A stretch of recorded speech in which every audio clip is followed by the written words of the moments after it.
ఒక పేపర్ మీద ప్రింట్ చేయబడింది కావచ్చు, లేకపోతే ఆన్లైన్లో ఈ పేపర్స్లో కావచ్చు, లేకపోతే ఆన్లైన్లో రకరకాల ఇమేజెస్ రూపంలో ఉన్న టెక్స్ట్ని ఇప్పుడు ఫర్ ఎగ్జాంపుల్ ఒక ఈ పేపర్లో టెక్స్ట్ని మనం చూస్తున్నాం. సో దీన్ని మళ్ళీ రీటైప్ చేయాల్సిన పని లేకుండా ఈ తెలుగు మ్యాటర్ని మనం డైరెక్ట్గా ఓసిఆర్ కింద ఆప్టికల్ క్యారెక్టర్ రికగ్నిషన్ కింద కన్వర్ట్ చేసుకోవాలంటే గూగుల్ డాక్యుమెంట్స్లో మనకి ఆప్షన్ దొరుకుతుంది.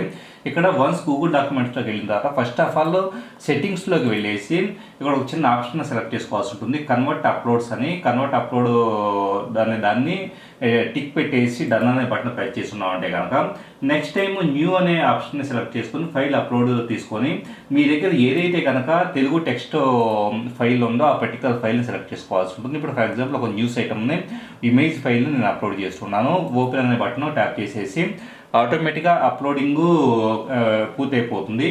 అలా అప్లోడ్ అయిన ఫైల్ని రైట్ క్లిక్ చేసేసి ఓపెన్ విత్ అని చెప్పేసి గూగుల్ డాక్యుమెంట్స్ అనే దాన్ని సెలెక్ట్ చేసుకుంటే ఆటోమేటిక్గా ఆ పర్టికులర్ ఫైల్ ఒక పక్క ఇమేజ్తో పాటు ఎడిటబుల్ టెక్స్ట్ రూపంలో కన్వర్ట్ అయిపోతుంది. అంటే మనం రీటైప్ చేయాల్సిన పని లేకుండా కంప్లీట్గా ఎడిటబుల్ టెక్స్ట్గా కన్వర్ట్ అవుతుంది. ఇక్కడ చూడండి.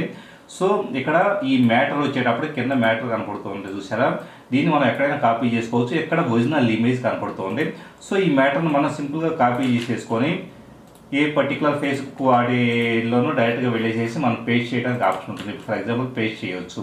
అంటే ఒక ఇమేజ్ ఫార్మేట్లో ఉన్న దాన్ని ప్రత్యేకంగా టైప్ చేయాల్సిన పని లేకుండా ఇలాగా గూగుల్ డాక్యుమెంట్స్ ద్వారా మనం ఓసిఆర్ కింద కన్వర్ట్ చేసుకునే ఆప్షన్ మనకి అందుబాటులో ఉంది.